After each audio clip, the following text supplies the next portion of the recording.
Hello everyone. In today's video, we will concentrate our efforts to make sure we at least start producing exportable goods before the episode is finished. We will also make some major changes to our farming area, and finalize the footpath network in our town. Just a heads up. Due to the slowdowns caused by the snow, and because our construction infrastructure is still in its infancy, there will be a lot of fast forwarding in this one, and you can look forward to a couple montages where I cut out moments where nothing happened. So we left off here. I made 4 minor changes between episodes. First of all, I switched all of these roads to dirt. I want to finish building these as soon as possible. And I am happy to say, we will be making clothes before the episode is over.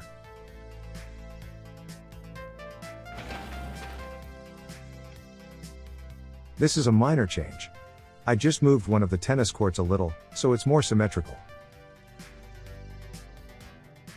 I also sold the paver, the roller, and one of the excavators from the construction office. In their place I bought 1 more concrete mixer, and 2 more dumper trucks. They will speed up construction considerably. Without them, I doubt we would have completed those industries before the end of this episode. And here we have the farming area, getting close to its final form.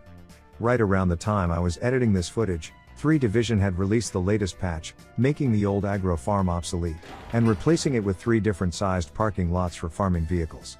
That will have to be replaced, but the food factory should be okay for now. It has 2 silos feeding it with grain, and the distribution office will pick up the fresh harvest from the fields, and drop it off in those silos. Since these fields were meant to be replaced anyways, I might as well delete them now. Better get comfortable with this pace in the video. Lots of fast forwarding in this one.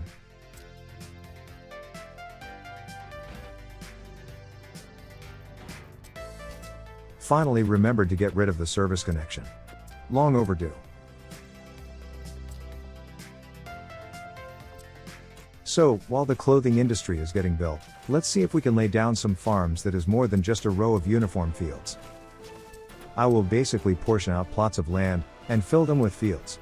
Ever since farms started to cut off parts of their footprint to fit better into smaller places, I've been meaning to make a farmland like this. In my private games, I always went with efficiency. Let's see if we can make some aesthetically pleasing layouts. I use the footpaths as spacers in between. Fields tend to give some weird looking jagged fences if they encroach on each other's borders.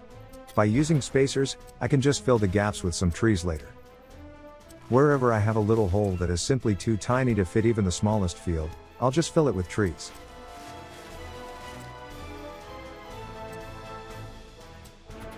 The only part of the fields that does not get cut off by obstructions is their side with the road connection. That whole portion has to be intact, or it will not be placed. Everything behind that part can be made shorter by roads, buildings, or even rugged terrain.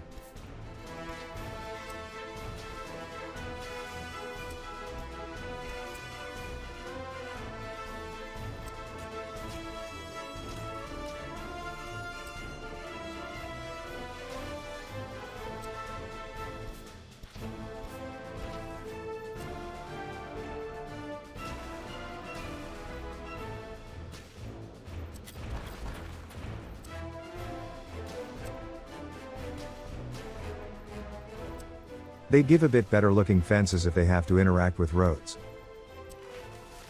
Instead of filling every gap to the brim with trees, I'll just make small patches of them. In real life, if it was a very high budget, rich farmland, like a vineyard, there would be well spaced, and well maintained trees as decoration between the different fields. But since that is not what this is, this looks more natural to me. Like, when the farmers got rid of the original forest, they didn't cut down the trees they didn't have to, and over the decades they spread along the fields, where the earth isn't disturbed on a regular basis.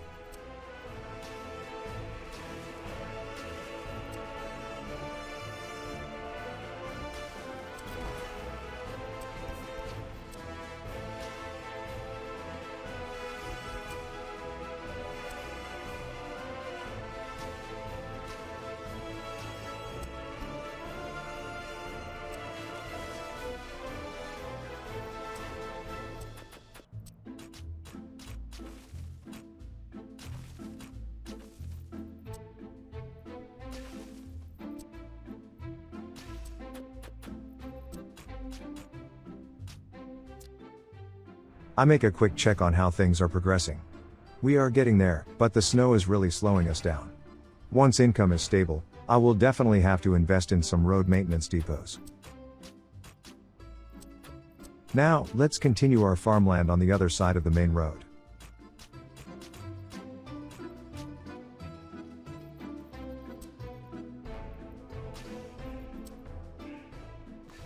Another less than ideal fence placement. There. It cuts down on productive land area, but I think I'll live with it. Sometimes it's good to double check if every field have road access.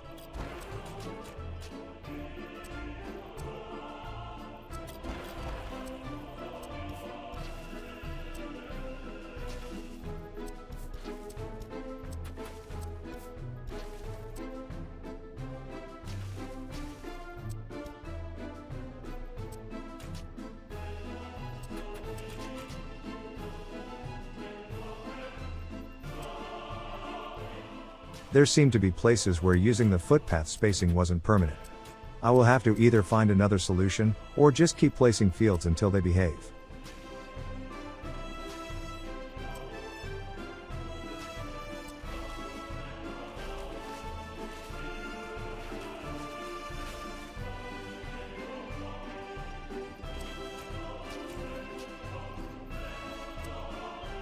I try to make sure that the field road connections face away from the main road. Farming equipment will still have to use it, but if all the entrances are on side roads, they will try to leave it as soon as they can, so if it ever becomes some major thoroughfare in our republic, they won't get in the way of other vehicles as often.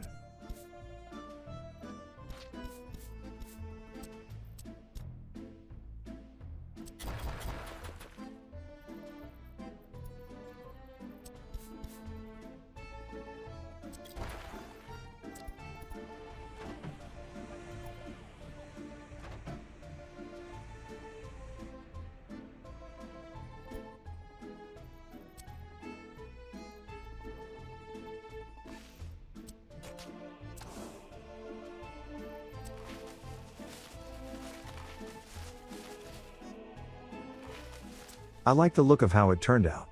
We will have to see how it looks after the snow melts, but right now I'm happy with it.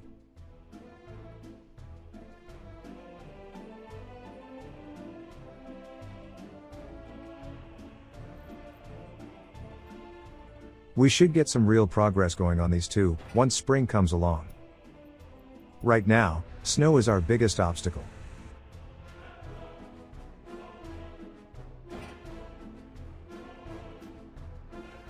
To prepare for a faster construction industry, I will place down a small yard as a reminder to do it later. The road leading to the farm should do the trick. We have a message about an epidemic. Seems like it's not very infectious, and the symptoms aren't that serious. Glad to hear it's not a significant emergency. The last thing we need in the middle of winter is a lot of workers flooding into the small clinic we provided for them. We might need to add a fully fledged hospital in the near future. Incidentally, people still seem to be doing very well. Needs are being met, and it seems quite a few of them already have access to radios, some have a TV, and even a couple personal computers. Having a PC in the 1960s. Quite an achievement to say the least. Mostly because the first commercial one was sold in the 1970s. Our technology is a decade ahead of the Western capitalist pigs. What a time to be alive.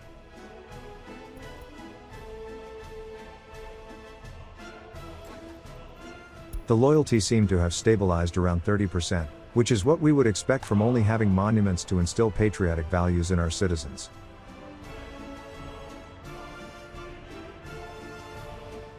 Finally, the snow is melting. This should speed things up considerably around here.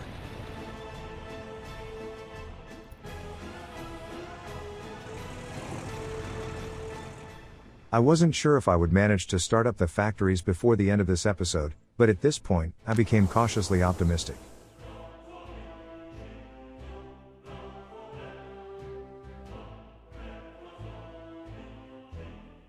Sometimes roads can have the packed dirt around them kind of bug out and completely revert to fresh soil. I'll just quickly go around the farm area and replace the segments that got messed up.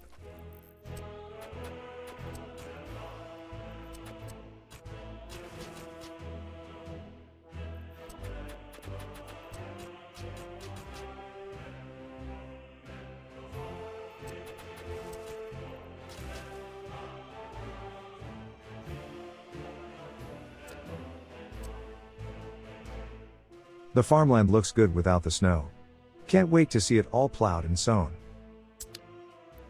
Hey, the Barkus microbus is released. A guy I knew as a kid had one. It's a rickety old Soviet-era clunker. A really horrible vehicle overall, but I have a bit of nostalgia for it nonetheless.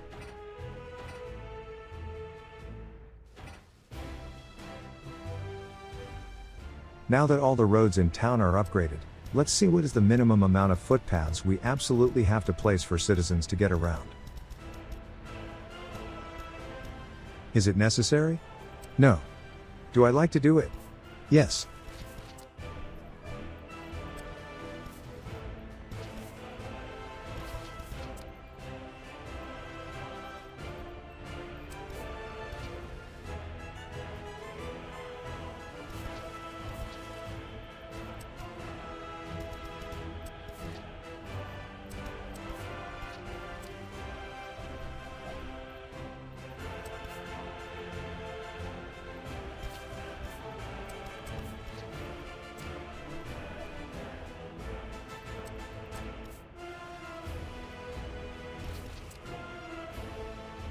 And that should do it.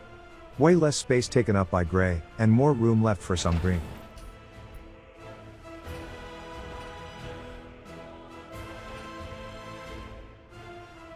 Let's fill all this new free space with some greenery.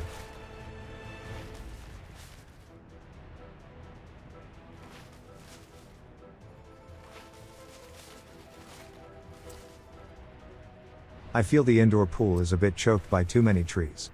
I'll remove a couple and replace them with bushes. And since we're beautifying anyways, I'll also get rid of all this packed dirt left behind by the service road. We will need access to the customs house to the south of here. I could have just placed a dirt road alongside this gravel road while it was being built, but I kind of wanted to replace it anyways. Wasn't 100% happy with the way it looked. There, I think that's better.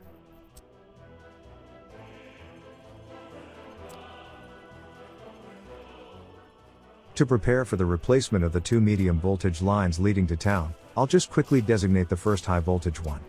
I won't build it right now, the amount of steel required would pretty much bankrupt me. But placing the plans won't hurt. The transformer should be right at home next to the border outpost.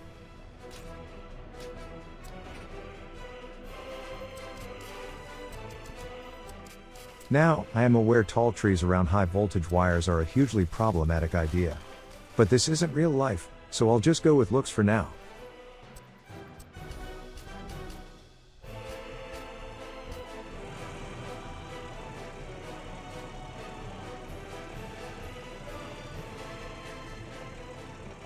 The clothing factory is nearing completion.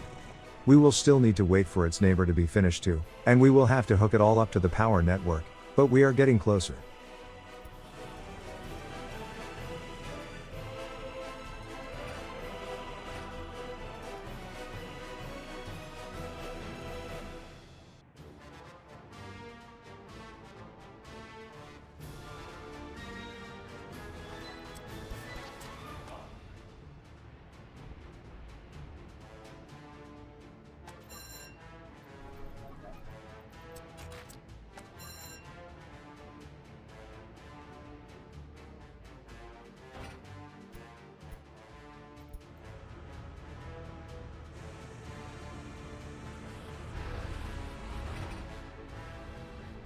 And the main attraction is finished. Won't be long before we can start making some money. It will be a bit too close for comfort, and the real test will be the next episode, but unless we accidentally make some kind of huge import, we should be okay.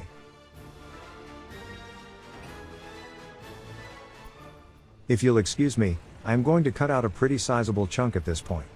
Maybe 6 to 7 minutes. I spent most of that time checking on the progress of the constructions, looking at citizen needs, trying to find areas I can improve upon. It's not very interesting to look at, and I have nothing to say about that portion.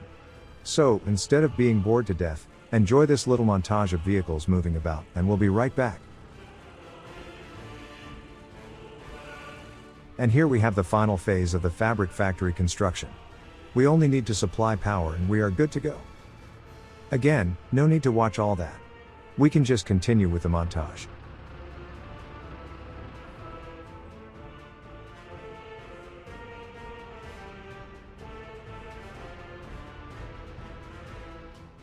So, all of the main buildings are done. We will have to sever the electrical connection to the town for a little bit. They can deal with the temporary discomfort. The resources are already on their way, and after that, we'll only need a couple busloads of workers and we'll be golden.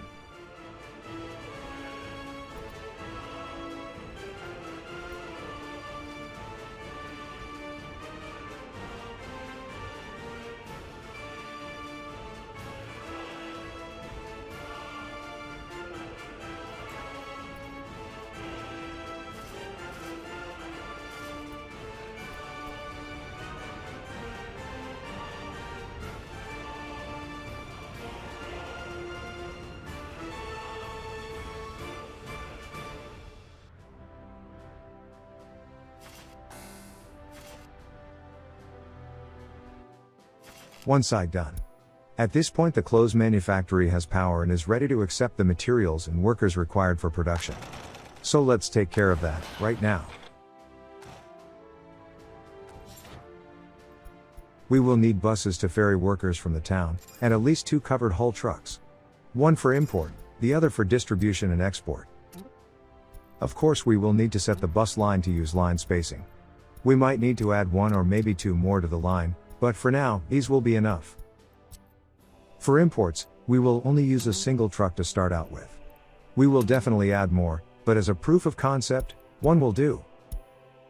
We have to tell it to only haul crops and chemicals around, and we will also have to limit how much of each resource it can carry. Chemicals are used slowly in the fabric factory, so we don't have to buy too much. All the better, it's kind of expensive. The majority of its cargo space will be filled with crops. That's the main resource it will have to concern itself with. We will fine-tune this later. Basically, every mouse click adds or subtracts 10% of the total cargo space used by a resource. Right now, we are hauling way too much chemicals. I went with raw tonnage, not realizing that different goods take up varying amount of cargo space for the same weight. As for clothes, we will tell the truck to wait to be fully loaded at the factory before leaving. After that, it will head to the town store, and drop off as many clothes as it can, and then head to the border to sell the rest, giving us a much needed cash injection. Once the factories are going full tilt, we can tell the distribution office to stop buying clothes altogether. But for now, let's just leave it like that. The store sells clothes relatively slowly, so there will be plenty left between runs. I might even lower the amount stored in the town, so we can give food a bigger share in the store's internal storage. The other side of the medium voltage switch is also done. The town has power again.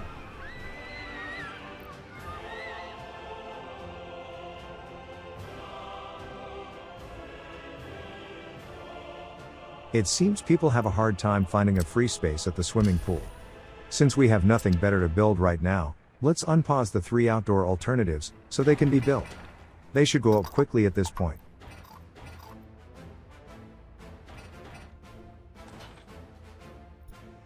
The first crops and chemical delivery has been picked up.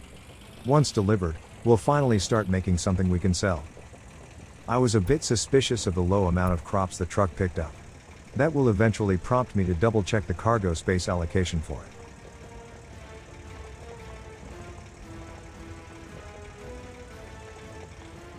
At this point we are almost a self-sufficient republic. We are producing goods with enough sell value to cover all of our essential imports, and we even have enough clean profit to start thinking about some cautious expansion. One of the things we will absolutely have to build is a small university, and as soon as possible. Sooner or later the citizens who we invited at the start will die, and only highly educated citizens can take care of passing on knowledge in schools and colleges. So we better get right on that. We can start upgrading the immediate surroundings of the factories. We'll of course need a service road, so vehicles can get around while roads are being covered with gravel. One of the tennis courts is already finished. Things get done quickly once bottlenecks are fixed, and the construction yard only have to concentrate on a handful of projects. And this is what I hope the developers would change in the future. It is essential to have notifications when production in critically important buildings stop, like heating or power plants. But this time, this heating plant stopped production because there was nothing for it to do. It has enough coal and workers. I don't really need to know when things are working without issues. I need to know when there are no workers or coal. Not a big issue, but I get anxious when I get a notification about the heating plant not doing its job.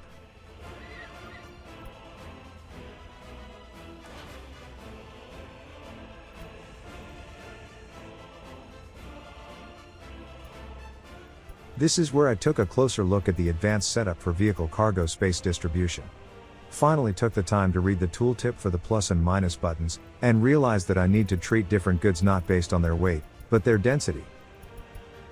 A 70% crops to 30% chemicals split should do the trick, and we can adjust it further if things are still not satisfactory. Wait, where are you going? The border is in the other direction. And I finally realized that we need a fuel station around here, and at the same time, I remembered that I checked if the industries would be covered by the fire station. So we will need one of those too.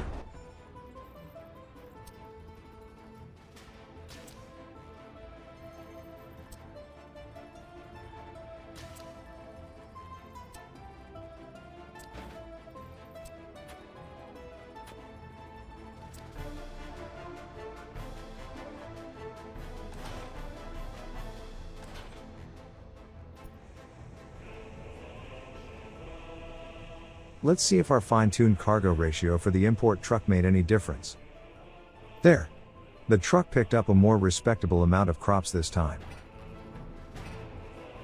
And that will do it for this episode. These early days are really not good for prolonged viewing. With all the cut portions and fast forwarding, the original hour-long footage was shrunk to less than half again. Since I've been staring at this footage for a day at this point, I really cannot judge how it turned out. When I was making those short music-based videos with Space Engine and Dyson Sphere program, it was much easier to judge how things turned out. Even then, I wasn't always happy with the end results after a day or two. Still, I hope you liked it and got something from it. Speaking of which, if you like relaxing eye candy with space themes, my old uploads should be right up your alley. I hope you liked the video.